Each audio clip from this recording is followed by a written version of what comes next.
Then we have the address by Al-Hajj Ali M Jaffer Sharif. Al-Hajj Ali is the eldest amongst the living past chairmen of the club. He was chairman of Jaffery Sports Club in 1943-44 and has been the reservoir of the history of our club. It is befitting that on this great occasion that Ali says a few words. Ali, please address us. Maulana Sahiban, distinguished guests and honorable members, my brothers, Salamun Alaikum. I must first thank God to have kept me alive today to participate in this celebration of 75 years.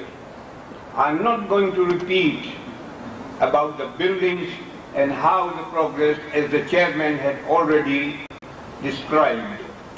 What I'm going to do now is, being the sportsman of the club since last 70 years and having played cricket, tennis and football, I will take you 70 years back to the cricket field, where I will introduce to you the Marhumin who were playing on this field. I was only 15 years then and practicing with them, and I remember very well that Abdullah Khalfan, Marhum Abdullah Khalfan, Marhum Ahmad Kareem, Marhum Habib Abdullah Jan Muhammad, and Qasim Ali Jal Muhammad, the torpedo, who was very fast bowler, were playing on this field with Rustam Ali Radda, the first and the best wicket keeper of this team. I think that was the time where cricket was paramount, and that was the best team and the best game. And we really had a very good team. In the second generation, when the combined European against Asian team were playing on the sports club, European Sports Club here, where General Rhodes, the general manager of the Kenya and Uganda Railway then, also participated, and Mr. Goldov, the best bowler, the manager of Texas Company, was also playing. And I remember very well that our team at that juncture was dismissed within 27 runs only. 27 runs. And in return, we dismissed them in 17 runs. We had really very good team, and you'll be surprised that in the selection of the Asians versus the Europeans, our 7 members were selected in that team. So that was cricket at that time. And cricket until today is the very thing which we can proud of, and I hope our youngsters will try to keep up that spirit. Gentlemen, I played football, and I carry a souvenir of a broken bone, which I must tell you about it.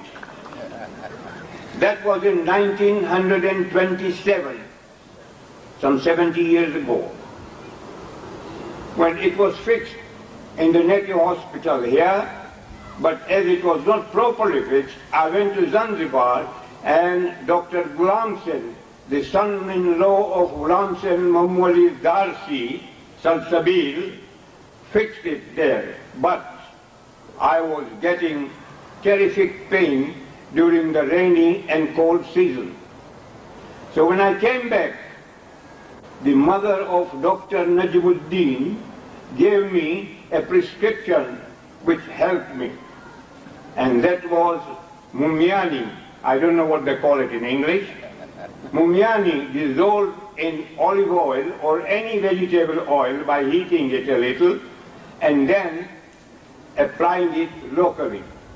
As for internal repairs of the bone, the same ummiani dissolved in hot ghee, prepared as a syrup with wheat flour and sugar, to eat that for about 2 or 3 morsels every morning for about 7 days, that would also help repairing the bone. And thank God that for the last 70 years, whether in the cold weather of Arusha or cold weather of London, I don't get that pain again. So I hope some of those who broke their bones, don't break the other people's bones, but when it is broken, you see, you please get it fixed and then apply this, and I hope you will benefit. Lastly, I like tennis. And I played well in tennis in tournaments with my late partner, Mohammed Merali Devji, and we won some tournaments. This much for the sports. Now, I've been told if I could give some advice to my younger brothers. What advice, what better advice could I give than what the advice is given by Imam Ali, the son-in-law of the Holy Prophet and the commander-in-chief of his army. He said, لا تكن عبدا لغيرك لقد خلقك الله حرا. Don't be slaves of others when God has created you free. But, let me add here, are we free? We think, of course, everyone boasts that we are free. Free to what? To think, to do anything we like according to our desires? No, sir. We are not free. We are still slaves. The whole Eastern world is slaves.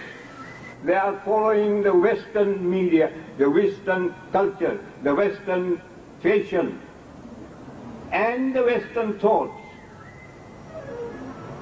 Are they free? And why they do that? Let me tell you that. Because they are suffering with inferiority complex for the simple reason that the Americans and the Western people have reached moon. We have not. Now that is not the cause. I just invite you to think further. Every child, whether white, black or brown, when born knows nothing. After getting education, after making experiments, after risking their lives, they reach moon. Can we reach moon by just copying the Western culture? No, sir. You can't reach there. It is our laziness, it is our quarrels between ourselves, lack of unity, lack of faith, that keeps us out and that keeps us low. Otherwise, we could reach moon much earlier than they. Gentlemen, let me also give you another thing. Don't follow your desires, whatever they are, thinking you are free. You are not free. You are servant of Allah who has created you, and you have to obey Him. And that will give you the freedom against all others. Gentlemen, let me again quote Imam Ali, what he said. ميدانكم الأول أنفسكم إن انتصرتم عليها كنتم على غيرها أقدر وإن خذلتم فيها كنتم على غيرها أعجز. The first battlefield is your own selves. If you are successful there, you will be successful on others. And if you are defeated there, you will be helpless against all others. Thank you, gentlemen, and God bless you. Assalamu alaikum. Valuable advice on freedom. However, Your advice on the reparation of the bone, if followed, will put all the surgeons out of business.